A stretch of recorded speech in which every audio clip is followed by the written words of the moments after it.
भारत देश अपनी सभ्यता, संस्कृति और मंदिरों के लिए जाना जाता है।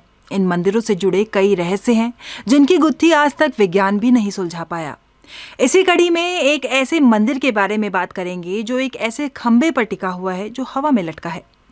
इस खंबे पर अंग्रेजों द्वारा कई हथौड़े मारे गए, लेकिन इस खंबे पर एक दरार तक नहीं आई, जबकि इस खंबे के आसपास के कई खंभों पर दरारें आ गई।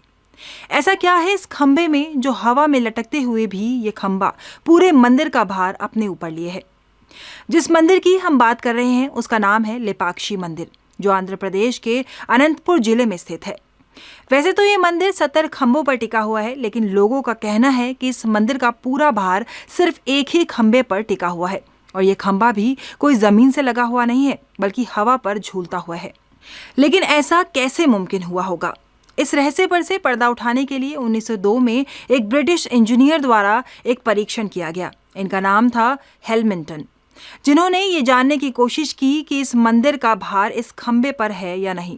जिसके बाद उन्होंने इस झूलते हुए खंबे पर हथौड़े से कई वार करवाए। हथौड़े के इन वारों से इस झूलते हुए खंबे पर एक दरार तक नहीं आई, लेकिन इस खंबे से करीबन 25 फीट की दूरी पर स्थित कई खंभों पर दरारें आ गई। इस परीक्षण से ये साफ हो गया कि इस मंदिर का पूरा भार केवल इसी हवा में झूलते हुए खंबे पर है। यानी कि जो लोग कहते थे कि अगर एक खंबा हवा में झूल रहा है तो इससे कोई फर्क नहीं पड़ता, क्योंकि इस मंदिर में मौजूद 69 खंबे अपने ऊपर मंदिर का भार लिए हैं। लेकिन इस परीक्षण के बाद इंजीनियर्स भी मंदिर के झूलते हुए खंबे की थ्योरी के आगे हार गए। मंदिर के निर्माण की बात की जाए तो इस धाम में एक स्वयं शंभू शिवलिंग है, जिसे शिवजी के रौद्र रूप यानी कि वीरभद्र का रूप माना जाता है। कहा जाता है कि 15वीं शताब्दी में यह शिवलिंग खुले आसमान के नीचे था, लेकिन 1538 में 2 भाइयों द्वारा इस मंदिर का निर्माण कराया गया था। इन भाइयों का नाम था वीरूपन्ना और वीरन्ना, जो विजयनगर के राजा के महल में काम किया करते थे। वहीं कुछ पौराणिक मान्यताओं के मुताबिक लेपाक्षी मंदिर में मौजूद वीरभद्र मंदिर को ऋषि अगस्त्य द्वारा बनवाया गया था। इस मंदिर को लेकर एक और कहानी काफी प्रचलित है। कहा जाता है कि एक समय पर विष्णु भक्त और शिव भक्त के बीच काफी बहस हुई।